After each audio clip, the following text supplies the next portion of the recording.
Welcome back to today's conversation. I am Genevieve Bourgeois, the co host of the Staffing Playbook podcast, and I am here with Stephen Farrell, our director of sales at Your Employment Solutions, and the host of, drumroll please, the Staffing Playbook.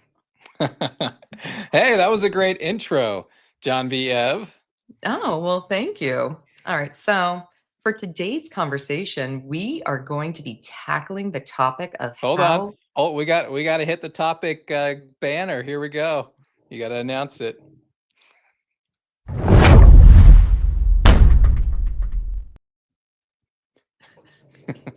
See, I'm just ready to roll right into business. But all Yeah. right. So, clearly, I am not used to hosting. I'm used to being the, I don't know, the interviewee. Interviewee. Yeah. Yeah, and Yeah, this I'm is used to fun. The that. tables are turned today. Ooh, we'll see how I do. So, what's today's topic? All right. So today we are going to be tackling the hard hitting topic, right? Of how sales professionals can go and shift their conversations, right? From Mm-hmm. cost to value. All right. And for everyone listening here today, we are also going to share the tips, the steps, the play by play of how you all can go and implement this right away. But first, Stephen, Mm-hmm. how's the hustle treating you lately? Oh, the hustle. It is a hustle. Well, it never stops, right? But that's exactly how I like it. I think if you're in sales, you need to enjoy the hustle most of the time. You can have a break every once in a while. But there's always fresh challenges, especially in today's market. And plus, there is plenty of coffee to fuel the journey. So cheers. I mean, that's why I have an espresso machine at home. That's right. But yeah, staffing is really tough right now for new business, and I think we're all experiencing it. So I want to give you some hard facts just to lay the stage, the foundation for our conversation today. So if you're a sales leader, sales professional, you're in sales in the staffing industry, listen up because we're gonna give you a lot of good tips today. Like John B. have mentioned, we're gonna give you the playbook of how to shift your conversation from cost, being transactional, being a commodity, to value selling. So let's start with just what brought us here today, John B. When we're looking at the staffing industry, last year, 2024, I'm calling it the staffing slump, the worst year since the financial crisis of 0809. The staffing industry took a huge hit in 2024. Revenue dropped 10% from 2023, which marks the worst year since the recession. Fast forward to 2025, the slump's not over. Year to date, the industry's down another 8% from last year, one of the toughest years since 08. So that's a little terrifying. So let's break it down some more. In 2023, the US staffing industry generated, correct me if I'm wrong in the comments, people, approximately $210 billion in revenue. Good year, 2023. 2024, after that 10% decline, revenue dropped down to 189 billion. So if you think about it, the industry has a staggering $36 billion loss in total revenue over a 2-year period. That's over 17% down cumulatively from 2022 or 2023 through 2024. And so here's the real shocker. The staffing industry has been in decline for 27 consecutive months. First time in our business that we've seen this happen. Analysts predict that the downturn will likely continue through maybe June or July of this year. So if you just go through June, that's pushing us into 30 straight months of contraction. And if you may have already started being down in volume maybe at the end of 2023. So you might be there as an agency, 30 consecutive months in a decline. We've seen nothing like this before. It's pretty terrifying. Oh my goodness. So Stephen, with 27 consecutive months of a decline Yep. with no clear like end in sight, like these numbers are really staggering. Hmm. So I mean, when does recovery begin? I know you Yeah, mentioned that's a June good or question. I just hit July. you with a lot of doom and gloom, and that was on purpose. But there is a light at the end of the tunnel. There are staffing firms succeeding today, right? And there will be more in the future. And so the recovery begins now. And we're going to walk you through play by play of what we can do presently today. This will be one of many episodes on, selling on the Staffing Playbook podcast. But today is going to be about having conversations, shifting it from cost, which most conversations have been there. This is the year of the CFO, going from cost to value. Okay, I've got to tell you, like, there are so many clients I'm hearing about, so many people, like all the sales people coming over. Like, I work in marketing, and everyone's like, everyone is so price sensitive, like way Hmm. more than ever. Yeah. And so, right now, I can tell you many staffing firms, they're definitely feeling the pressure of having to lower markups just in order to stay competitive. But is price really the battle that we should be fighting? And is there actually more of a strategic like way where we can actually go position ourselves as a staffing company that's just beyond the cost? Hmm. Yeah. My answer is yes, no, yes, no. Uh, yes, we have to fight on price, but there is a more strategic way to position staffing services beyond cost. And that's what we're going to outline today, play by play. All right. Well, I guess that brings us to today's conversation. All right. So I had to. It's Like John Friday. Viev, this is fun. So, you guys, it's the first time John Viev is interviewing me, which is so fun because I'm always doing the interview. And now we're co interviewing guests. So, you're doing an awesome job. And I love being on the hot seat. So, this is going to be fun. Oh, all right. You always grill marketing. I can't wait to grill sales. Let's go. All right, let's get that gasoline and get a sizzle. Okay, so today's topic, beyond price, shifting staffing sale conversations from cost to value. But before we dive in a little bit deeper, can you give our listeners just a quick rundown, play by play, Mhm. actionable steps of what you will be sharing today? Absolutely. So we're going to cover 4 segments within this topic of shifting from sales conversation from cost to value. Or sorry, we're going to cover 5 points here. So the first one is going to be asking deeper, more strategic questions. The second will be quantifying hidden costs. The third, leveraging technology and AI, which is kind of a buzzword right now, but we're going to talk about it. The fourth is training consistently on consultative selling. And lastly, developing emotional intelligence to better understand clients and their needs. So we're going to hit on those 5 points under this topic, and we'll unpack each one of them.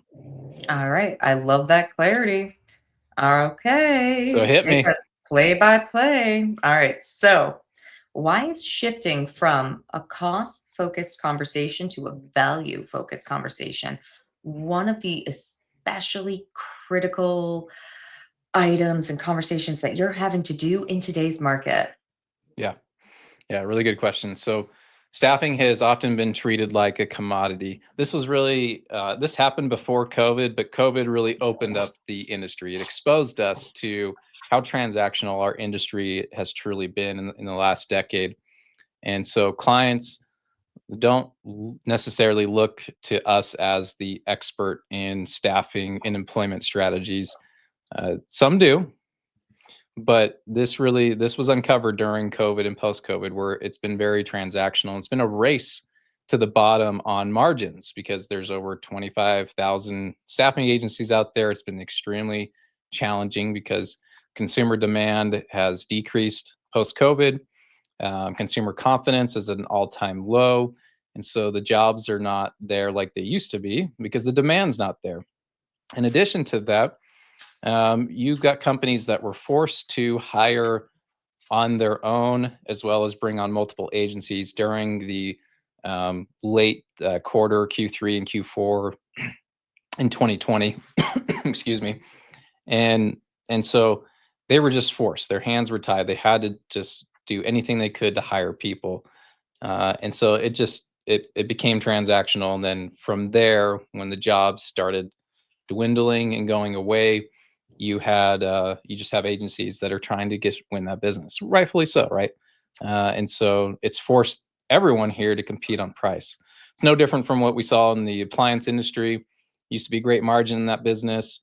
The big box retailers came in and hurt the little guys, and then everyone started competing on price, and now there's just no margin in that business. That's what we're seeing in staffing today. But we're gonna change that. We're gonna change your mindset, because it does not have to be that way. Warren Buffett said it best: price is what you pay, value is what you get. I want to clearly demonstrate value today, and how you can demonstrate value to your clients. I could not have said that better than myself. Like, I could not. All right, that's it. Yeah. But I love that clarity. I love how you said that. It's perfect. Or I guess, well, Warren Buffett said it perfectly, but He it's a did. short, simple statement that really explains buyer behavior, right? That's right. Okay. So I need you to give me a real world example of how you have successfully shifted a client's perspective from cost to value. Yeah, I've got a great example. A recent new customer that we brought on board, and so large company. They have quite a demand for talent in the building. They were using a low cost provider agency in the building. They had been for a couple of years, so they reached out, wanted to just look for a secondary provider. So I got in there, had a proper discovery meeting, and through my careful questioning and doing an even much better job at listening, I determined that they are struggling to retain their talent, just high turnover. And the agency that they were using, low cost provider, was not providing the quality candidates that they needed. So that also contributed to their turnover and production needs not being met. And so I toured the facility. I talked to the supervisor, the line leads and supervisors, and some of the employees. Really tried to understand why this job is so hard, why there's so much turnover. And I came back to the HR team after I toured the facility and talked to a lot of people, and I was just like, I see why you have a challenge in recruiting and retaining talent. Like, this is a really hard job.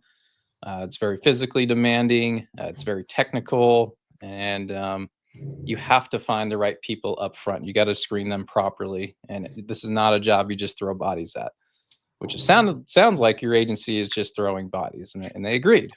And so I did not tell them I could help them in that meeting. I said, I need to go back to my operations team and discuss my findings with them to see if can we staff you? The answer is yes. The next question is how? What's our plan? So we're going to come up with a plan if they believe we can staff for you. So that's exactly what I did. Went back to our operations and recruiting team, laid everything out and every detail. And they all appreciated the challenge and how hard this is going to be. And so we came up with a solid plan of how we're going to service this customer effectively, which is what they were looking for. So we came back to this customer, shared our findings, shared our plan, and I said, look, I can't do it at the markup you have with your current agency. It's just not feasible. This is going to take a lot of extra work and dedication, an account manager, an on-site manager. I just can't do it at what you're paying. But what I can show you is the savings. Even though I'm increasing your markup by 3% with some other additional costs, I'm going to show you how we can save you money by hiring the right people the first time. So you're not paying 150% or more on someone's salary when it comes to turnover. That's the cost of turnover. It can be 150% or more on their base salary. And so they agreed, and we moved forward. And it's been a success story. We have staffed them effectively. We've got great tenure there, and the customer is very happy. Okay, so I've got two like just takeaway points. Back when I was working in sales, and also I took a sales class in college, all of that. Like the biggest thing that was just, imprinted on my mind, and it was one of those things. Even our professor went and gave us a coaster, and it went and said, "No deal is better than a bad deal." So it looks like, Hmm. based off of like taking a consulting approach, but we're going to stick a pin in that for a second. Yep, But so essentially, you found all these findings and you had to go double check with the team that's right. before Yeah. going and even putting out, I didn't "Hey, want to be that we have typical a salesman solution." that just promises the world and delivers nothing. Mm, okay, like I love that, and because you actually took it more like a consultant, and a lot That's of right. consultants, they go in and they'll be like, "Let me see the problems." They talk about it, and then they'll either come up with a, "I can help," or "I can't." So I think That's right. that's a really great, smart approach. And then on top of that, just being a genuine person and having an actual conversation rather than just being another sales guy, being like, "Here's my 30-second pitch." I was very empathetic to their situation. I wanted to truly understand the pain points, what's causing that pain, and then be sure that I have a plan. The ops team has a plan to fix those problems, to remove those pain points, and to set that team up for success. So um, I know people are desperate out there. They're trying to get sales left and right. That's why it's been a price game. But if you don't truly empathize with the customer, understand their needs, and be honest with yourself, if your organization can solve those problems, and if you can't, you need to walk away. No deal Mhm. is better than a bad deal. Good sales training. We need to get you a coaster. No, like, I mean, that's a super powerful like illustration. Thank you for like the play by play, the whole step through all of that of like, you went in, you listened, you had a conversation, you learned something, you went back to your team, and then you followed through with a solution. And then ultimately, now we have a great partnership, right? That's right. Yeah. That's the goal. We're not just a vendor, Yep. That's right. partners. But okay, whew, all right. I need to get back to grilling you. Yeah. Go So, ahead. I'm ready. all right. You sure? Okay. 100%. All right. So, how can sales professionals effectively communicate some of the hidden costs that are involved when it comes to just Mhm. employment Yeah. in This goes back general? to cost versus value, right? Hmm. If we a lot of HR professionals, they understand their true cost, right? They understand the human capital. But what many don't realize is when utilizing a staffing agency, that there are these hidden costs that um, are not, that they have in their own, not the agency, but the company they work for themselves, the production facility. There are some hidden costs that sometimes they don't recognize, or are even looking for it. And so they look at a staffing partner as just an added cost to their payroll burden versus a substitute, right? Many times our costs are going to be pretty close to what they're already paying, everything out of pocket. Or there might be a premium, might be slightly more, but the net result of that is going to pay for itself and provide a more predictable revenue stream for your business. If you've got the talent with that institutional knowledge, that stays. And so I'll give you one example here. So turnover can cost 150% of an employee's salary. Okay. We've all Can you heard, like, repeat that? it costs $4,000 to hire somebody, right? Well, the new number is, and this, the data supporting this is, it can cost 150% of that employee's salary. So let's say, average salary, even if they're hourly, it's times that by 2080, 2080 hours in a year. Let's just say an average salary for production workers, $40,000 a year. Okay. So it could cost you 150% more on their base salary for that turnover. Oh my goodness. No, that's really expensive, especially for eh, like that's just so expensive, especially for like some smaller companies Oh, or for just sure. for anyone in general. So reducing turnover is a huge selling point because that, I guess, turnover is a hidden cost. It's a hidden cost, and there's all these other costs, these soft costs that we don't think about. It's company reputation in the community. If Hmm. you got let go and it wasn't your fault, right? You just were set up for failure. You're going to tell all of your friends and family members and anyone that's considering. I've seen people posting on Facebook groups like, "Hey, has anyone worked for this company?" And you see like 95% of the comments are all negative about the company. It's like, wow, you just damaged your reputation as a company. And then there's other costs of just, think about morale when you have high Hmm. turnover and production needs that need to be met. And so it starts with the trainers that are training them. There's just this just constant training and training and retraining. They get fed up, right? Yeah. I know they've been hired to be a trainer, but they don't need to be training for the same position over and over because your agency isn't supporting you with the right person the first time. So there's a lot more other fixed costs, variable costs there, I but guess that's that one. explains the flyers I've had to make for you. Yes, it does. Yeah, No, it really does. And honestly, if you ever have any questions, please reach out to Steven. I guess you could reach out to me too, but he's going to be more educated on this because I'm in marketing. And then we'd be more than happy to provide absolutely. like just essentially like a true cost, like really remove any and all of the like hidden variables that could impact these businesses and other staffing firms as well. Maybe Yeah, then and we should be a little bit more transparent. you have to ask your prospect like, what costs are they looking at? What are they measuring? Are they on track? Are they hitting their budget? Are they missing their budget?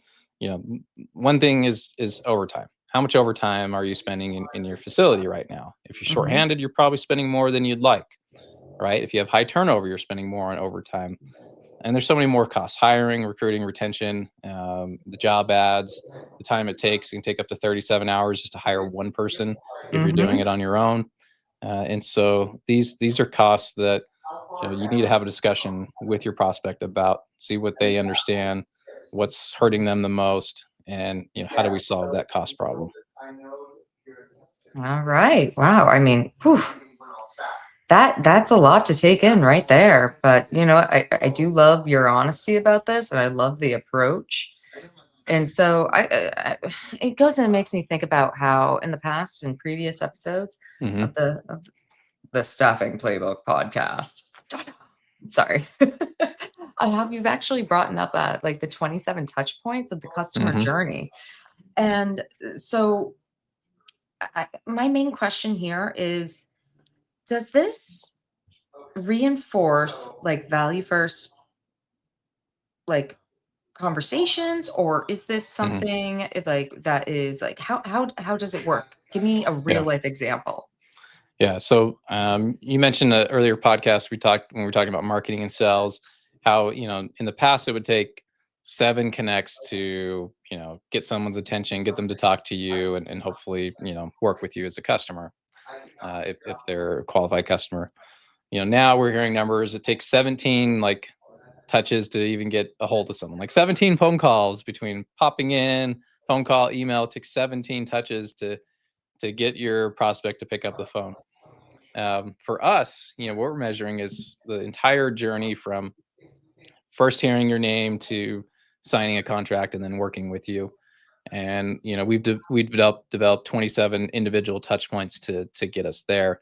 And the primary purpose of that is to demonstrate our reliability, our quality, that we're invested in you and your outcomes. This is not transactional. That we're willing to put in the work to understand your business. We're not only do we look at your job ads, but okay, you're a 3PL. Okay, what's going on right now in the world of logistics and transportation and freight costs and fuel surcharges? Like, what does storage look like across the country for 3PLs? What's the demand? Is it increasing? Is it decreasing? How are potential tariffs affecting 3PL companies? All of that. So we're really trying to understand your business, and so we can understand your pain points, whether they're active or latent.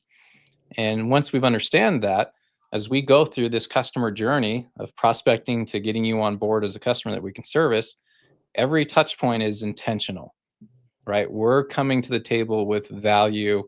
we're trying to understand your needs fully, your pain points, and sometimes you don't have any, and we move on. We come back at another date.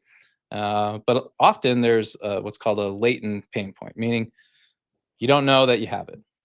You've got other irons in the fire, just things you're dealing with. You don't realize that these are pain points over here. And so through proper discovery, meaning conversations, doing your research, you might be able to uncover some latent pain points or future pain points. And so again, those 27 touch points are about delivering value before you even discuss price. I've always told my sales team, if you are talking to a prospect and you've determined they are not qualified, you don't want to work with them, give them the price, quote them the price, give them the terms of service right there in the discovery meeting. Hey, your markup's going to be 32%. We're going to charge you $35 for a background check, 15 for a drug screen. I'm just making up numbers here. Conversion terms are going to be 700 hours. Like, if you want to guarantee a prospect to walk away, give them the price in the discovery meeting. Mm-hmm. I've tested this first by accident because I thought that was the right thing to do, but now I do it unintentionally. And so it goes back to, you have to deliver value before you ever discuss price. This is okay. If you're shopping for an Android phone, an iPhone, whatever, you're going to see the price right there every time. That's a commodity. Staffing is not a commodity, even though we've been treated like a commodity in the recent years. And so you're a strategic partner. You're not a commodity, so act like it. Act like a strategic partner. Am I being clear? Yes. No, I'm just like, no, I'm just like, it's very clear and just like clean cut. And it's like, you're right. It's not a commodity. Like, when it comes to phones, it's on preference or like styles or whatever. You know what I mean? But when it comes to actual like staffing, we are in the business of people. Okay. That's right. We're helping people like in a 360-degree way. Yeah. Oh my goodness. But so when it comes to doing value add, and I know that you brought up that we got to go and talk about AI as That's well. right. So AI is important in this conversation. I was about to say, I'm gonna jump ahead, maybe. Do it. So with the 27 touch points, with all these value adds, how and where does AI fit into this strategy? And how can people start implementing it today? Yeah. AI is a buzzword. Every conference you go to, half the sessions are on AI. Every post you see on LinkedIn now is AI generated. Like, it's becoming so noisy, and AI is not going away, just like the internet's not going away. I know some of you, still haven't downloaded Internet Explorer. Just kidding. I'm like, internet, please never go away. Dial up, anybody? You remember those days? I'm glad Or that went away. Yeah. So AI helps you personalize and predict clients' needs proactively. You can use AI to analyze historical data on jobs, on market trends, hiring trends, companies that you're researching. AI is a great tool, and there's a lot of tools out there. I'm a big proponent of ChatGPT, the premium version. Gemini is a great resource as well. There's many others out there, and so the idea is to use the data at your fingertips, whether it's in-house or external, to help you get ahead of the trends, or at least analyze the trends to better understand what's going on in your market with your customers, what's going on at a whole as a country. And it's also a great communication tool. It's not to replace you as a human, right? If you're going to use AI to replace you, well, then we don't need you, right? Use AI as a tool to help you. It's great to check your grammar, to format your emails, format your presentations, to check, contracts, an old contract versus a new proposed contract. Show me the difference. Here's the request from the customer. Help me, see my blind spots, legal exposure, compliance, etc. So there's a lot of use cases for AI, but at the end of the day, it has to be a tool in your prospecting efforts, is not a replacement. So if you're counting on AI just to complete the sales cycle from start to finish, I have bad news for you. You're out of a job. Not Yeah, because that AI replaced you, but it's because you're not doing your job effectively and you're not using AI effectively. Now, will AI eventually replace a salesperson 5 years from now? It's possible at the rate, with AI, who knows? But today, use it as well, a tool. yeah, use that as a tool because I gotta tell you, like I said, we are people, we're only human, and the thing is, building and like trust and relationships, AI can't go and just do that for you. And so that's where like leveraging it as a tool, because I use it like if I'm like, ooh, I can't think of something, or I need 20 topics on blah blah blah, blah Mhm. whatever I need. Yeah, I'll use it almost as like a brainstorming tool, but then that just gets my brain going and actually doing the thing. But we're in the business of people, and that's people right. still like they if they trust you and if you have that relationship with them, they are more likely to go and work with you, right? That's Versus right. an AI bot. Yeah. No, So I mean, AI is very useful. I use it every single day. It's a productivity hack for me. Like this podcast we are recording right now, when we're done, 5 minutes from now, I will have 15 to 20 shorts already cut, transcribed, like graphics within 5 minutes of this recording. Like that would take me hours just and a guess what? couple That years takes ago. hours off of my work plate. Yeah, you're welcome. So I'll take it. Thank you, AI. See, like Yeah, that's a good positive way of using it. I love that example, that's right. personally speaking. Yeah. So don't let AI replace your communications. Let it enhance your communications. That's my primary tip on AI. We will do another episode on AI when it comes to selling, effectively using AI, but that's for another cup of coffee. Oh my goodness. I wish I had more coffee in my system. But okay, no, so I love that approach. I love how you're just putting out kind of like, hey, the warning signs, like don't just do it to do it, but use it and leverage it as a tool. I think that's just so educational and just absolutely brilliant. Yep. Okay. So I know oof, we got a couple more things we got to talk about today Yeah, we got as I number pretend 4. to We check got the we got watch. 2 more. That's right. All right. So you mentioned training. How do you consistently train your sales team to embrace value selling? Yeah, training, we talked about this at the beginning on, one of the line items here is a consultative approach, value driven selling. And I think that's really overlooked, unfortunately. But I want to give you an example of how, personally, my team have focused on this continuous learning on taking a consultative approach and value driven selling. And so during Q4 of 2024, new sales was down. It was tough. Everybody out there, they're just focused on getting their product out to their customers. They're working with the staff that they have, and they're just trying to get through it. Right? It's that Q4 grind that every company has to deal with and work through. And so on the operations side, they're focused on placing quality talent and backfilling any turnover that may or may happen. From a sales side, we took a different approach. We acknowledge that it's going to be a hard quarter, and it's likely we're not going to get a lot of accounts. It's not that we're going to stop selling, but we're going to take some of our selling time and repurpose it. And so we focused on how do we be better at deep listening and conversations. How do we come up? How can we be more effective in our strategic questioning? And how can we communicate measurable outcomes in our conversations with our customers? So what we did, when those staffing opportunities decreased in Q4 like they traditionally do, I redirected a large portion of my team's selling time into sales training. So I'll tell you exactly what we did, play by play. You ready? I was just about to ask you, give me the play by Play by play. play. This is the playbook.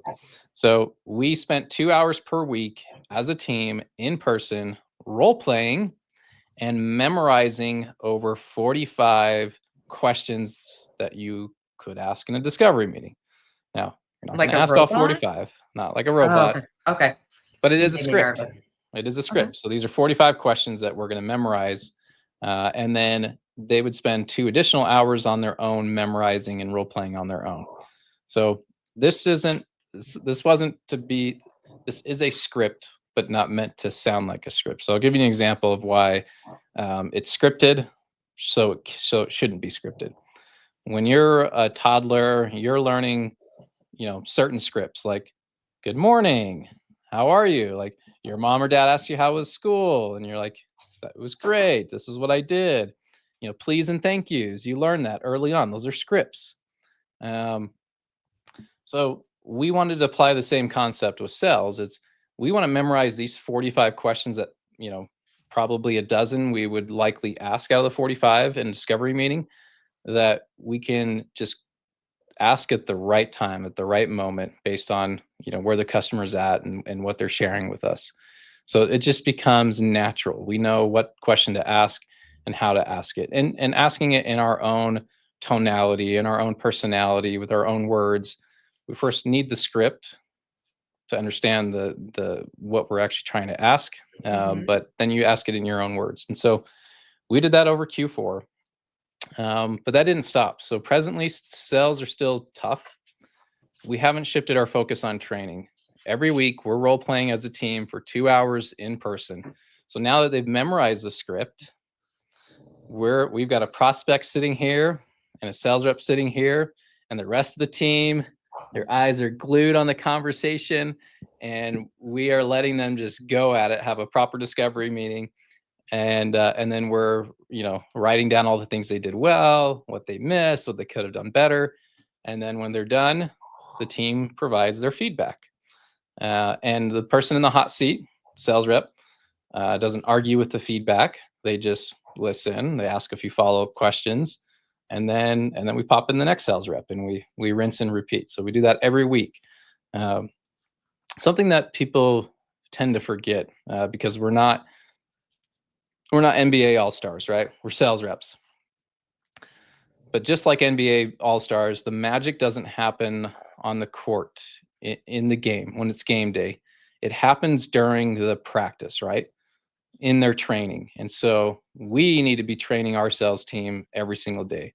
As a sales rep, you need to be training every day. That's where the magic happens. Not on game day. It's magic for the spectators, but for you, if you want to be successful, it's that daily practice, that daily training that you have to commit time to. Okay, so it sounds like it's a daily grind. You make time for it every single day, especially like during this time where it's a little bit slower. I mean, it's Q1. No better time than when it's slow Mm-hmm. to really, work on your craft. I worked in hospitality for so long where it was like if you have time to lean, you have time to clean. And so right now, if you have, I don't know, time to train, let's do it. I don't know. We Right. got to come up with something for that. But no, I'll think of that one. oh yeah, we'll coin it. Yeah. We'll get back to that. Hopefully, we'll have it within the next few episodes, uh, for the big reveal. But I think that's really, really If you have great time to insight. complain, you have time to train. Yes, yes. Okay, you gave it away. Didn't We need have to. AI for that.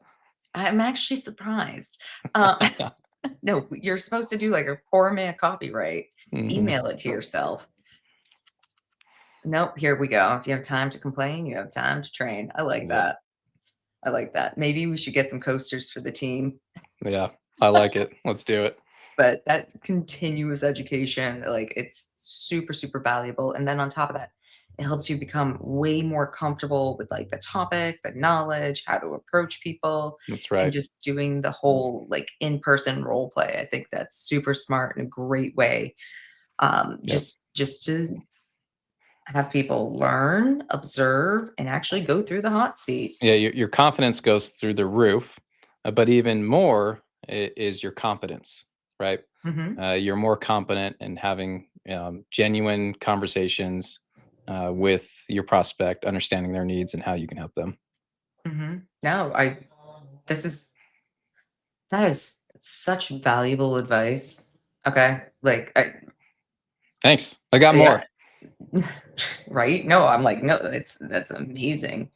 And then, so, all right, before we run out of time, got a little bit more to talk about, but Yeah, I there's do, one more topic.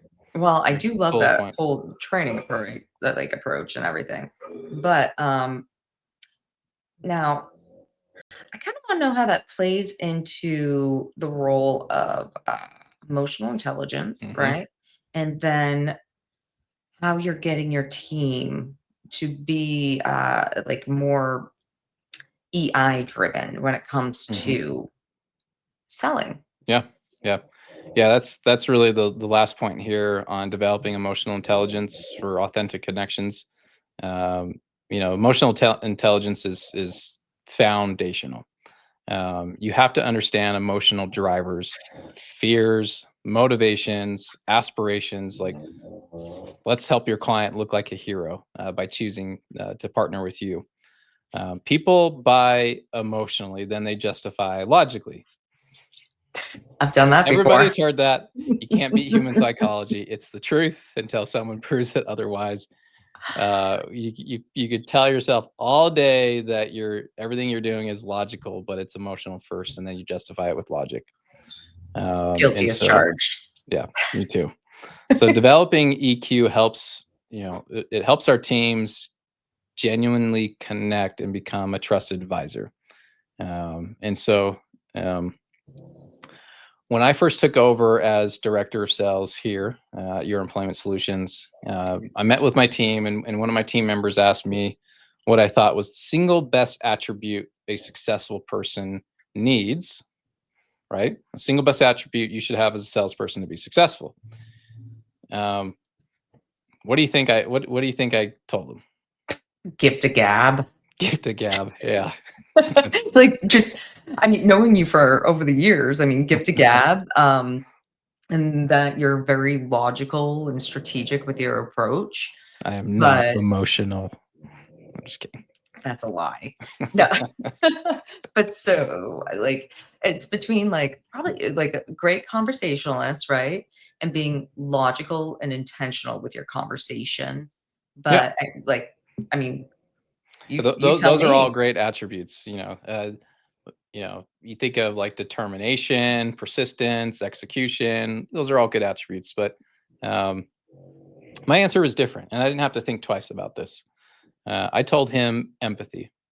Empathy always wins. The deeper your genuine desire to help, the clearer this really clears out the noise and the clutter from the competition and helps you position yourself as a valuable asset to your clients, right? You have Mhm, to empathize with them, their situation, and part of that is consistency. Like, you can't be genuine one day and be very empathetic, and the next day it's all transactional. You have to show up. Just mhm. like those 27 touch points we referenced a few minutes ago, you've got to be intentional with every one of those touch points along the way, and you have to be empathetic to your customer's situation. And that's going to build trust and credibility over time. And so, if you're looking for the single best attribute for a successful salesperson that they need to showcase authentically, is empathy. Start there, and your business will be less transactional. Your conversations will be less transactional.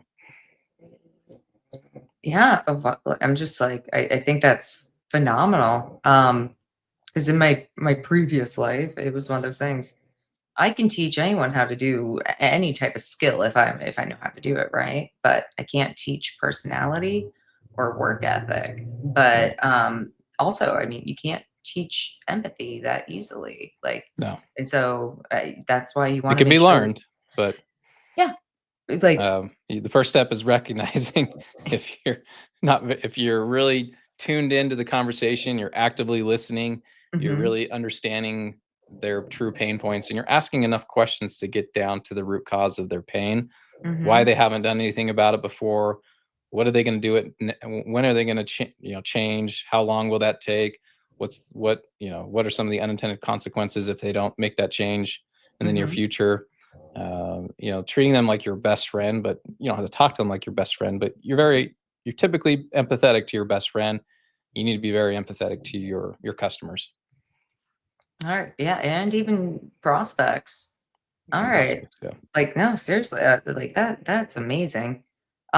Is there anything else you'd like to touch back on when it comes to this? Or Yeah, I I'm think just I'm blown away. I'm sorry. I'm like, yeah, a lot of these topics we'll expand further. Today, the goal was just to give you kind of the step-by-step framework on going from being just selling on price versus selling on value. So I'm going to summarize those 5 points again. And then we'll wrap it up. So ask deeper, strategic questions to uncover real pain points. That's the first one. Second, quantify hidden costs clearly for your client, right? There's some costs they understand and know, and there's many others that are hidden. So your job is to actually go and peel those back and discover those hidden costs, with help the customer discover it and speak to it clearly. The third point is leveraging technology like AI for personalization, for proactive solutions. Use it as a tool, not a replacement. And we'll do an episode on that. Number 4 is train consistently on consultative, value-driven selling. Train every single day with your team. And as an individual contributor, you need to be working on your craft every day.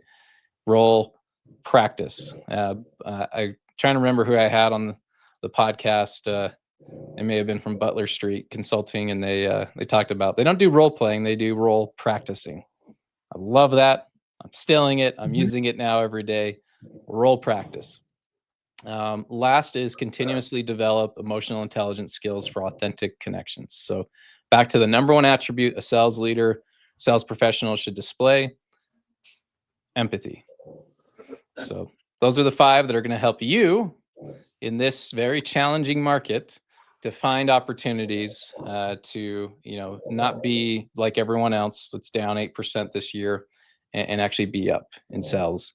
And so keep crushing it, work on your craft, and switch your conversations from price to value. And that's it. Well, Stephen, I gotta tell you, I love that recap, and I love just the play-by-play. These are all actionable items that you can go and start implementing, like today. No Any cost. staffing firm, no cost. Yes, no cost, except for ChatGPT Premium. That's true. Yeah. But you know what I mean? It's about taking the time, listening, and those are all super easy things to implement. I think that this is a fantastic recap and a wonderful perspective. Stephen, thank you so very much for spending and sharing all of your wisdom with us today. Well, thank you for allowing me to be the guest today and being in the hot seat. It was a lot of fun. Um, so, looking forward to many more conversations. For those of you that are tuning in, we've got a couple episodes coming up. So, we release an episode every Friday. Many times they are live. Next week, next Friday, we have Mike Bradbury. I always say his name I like think it was Mike incorrectly. Bradbury. Yeah, it's probably right. So he's coming up. He's going to be coming up on the podcast next week. This is going to be part 2 of social selling. If you missed part 1 with John Viev, go check it out. But this will be part 2. And Brad and I had a fun conversation over at Staffing Sales Summit. That was held by Dan Morey. It was put on by Dan Morey. But this is going to be a really fun conversation. Talk about value and the playbook. You're going to get it from Brad next Friday. Following Brad, the next Friday after that will be Kim Henderson. And we're going to be talking about clients and increasing your business, your market share with your existing book of business. She is a powerhouse of knowledge. She's a big speaker in the staffing industry and an industry expert. So you don't want to miss that episode either. And we've got a lot more guests coming up. So stay tuned, subscribe, hit that like button, comment, share. Thanks for tuning in, being a listener. Welcome again, John Viev is our new co-host. So glad you're here. Thanks for interviewing me today. It was a lot of fun. Clearly, I need to put more gas in my grill. This went way too easily. I was too light on you today. All But right. You can once go harder again, next time. oh, we'll turn up the heat. But once again, thank you all for joining us with the Staffing Playbook podcast. We'll see you next time. Have a good weekend.